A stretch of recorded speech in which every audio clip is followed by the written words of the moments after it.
చెల్లెళ్లకు నాకు ఈ జిమ్మేదారి ఇచ్చినందుకు నాకు ఎమ్మెల్యే పదవి మీరు నాకు ఆశీర్వాదం ఇచ్చినందుకు మా రేవంత్ రెడ్డి గారు, మా ముఖ్యమంత్రి గారు, పెద్దలు మల్లికార్జున ఖర్గే గారు, సోనియమ్మ తల్లి, రాహుల్ గాంధీ, ప్రియాంక గాంధీ, స్వర్గీయ మా నాన్నగారి వెంకటస్వామి గారి ఆశీర్వాదంతో ఇక్కడ ప్రజలు ఇచ్చిన ఆశీర్వాదాన్ని మీ అందరికీ శపథం తీసుకున్నా, మీ అందరికీ జిమ్మేదారీ తీసుకొని మీకు కాపాడే బాధ్యత కింద మన బెల్లంపల్లిని పైకి తీసుకుపోయే ఆ ఉన్న విశ్వాసాన్ని ప్రత్యేకంగా మీకు సేవ చేస్తానని మీకు ఇచ్చిన మాటను ఎల్లప్పుడూ పెట్టుకుంటానని మీ అందరికీ మాట ఇస్తున్న సోదరులారా. ఇవాళ ఏంటంటే ఇప్పుడే పొద్దున్న లేవగానే చాకపల్లి పోయినా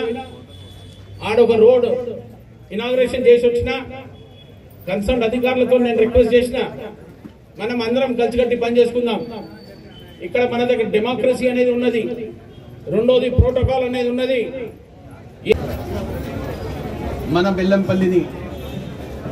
ఈరోజు మీ దగ్గరకు వచ్చి మా ముఖ్యమంత్రి గారు రేవంత్ రెడ్డి గారు చేసిన ఈ ప్రజాపాలన అభ్యస్తానికి నేను ప్రజలందరినీ కోరుకునేది ఏంటంటే ఇది చాలా మంచి అవకాశము. ఈ అవకాశాన్ని కాపాడుకోమని ప్రజలందరూ మేమున్న ఏ కష్టాలు ఉన్నాయో ఏది కావాలో ఈ ఫామ్ ద్వారా ప్రతి దానికి మన ఉన్న రాష్ట్ర అధికారులు ఇక్కడ ఉన్న సోదరులకు ప్రతి ఒక్కరికి గైడెన్స్ ఇచ్చి మీకున్న బాధలు ఏమేమి చెప్పుకోవాలో ఉన్న 6 గ్యారంటీలు ఇచ్చిన తర్వాత ఇప్పటిదాకా 2 అమలు చేసినాం, ఇంకా 4 చేసే బాధ్యత ఉన్నది. గ్యాస్ సిలిండరు, ఇందిరా హౌసింగు 2500 రూపాయలు, ఇవన్నీ మా ముఖ్యమంత్రి గారు తీసుకున్న వాగ్దానాన్ని డిసెంబర్ 9న మా సోనియమ్మ తల్లి పేరు మీదకి వెళ్ళి తీసుకున్న అమలు చేసిన ఘనత. ఏది చెప్పిందో చేస్తారని కాంగ్రెస్ పార్టీ తీసుకున్న మాటను ఒక పెద్ద ఎత్తున ప్రజలు ఇచ్చిన ఆశీర్వాదాన్ని కాపాడుకుంటూ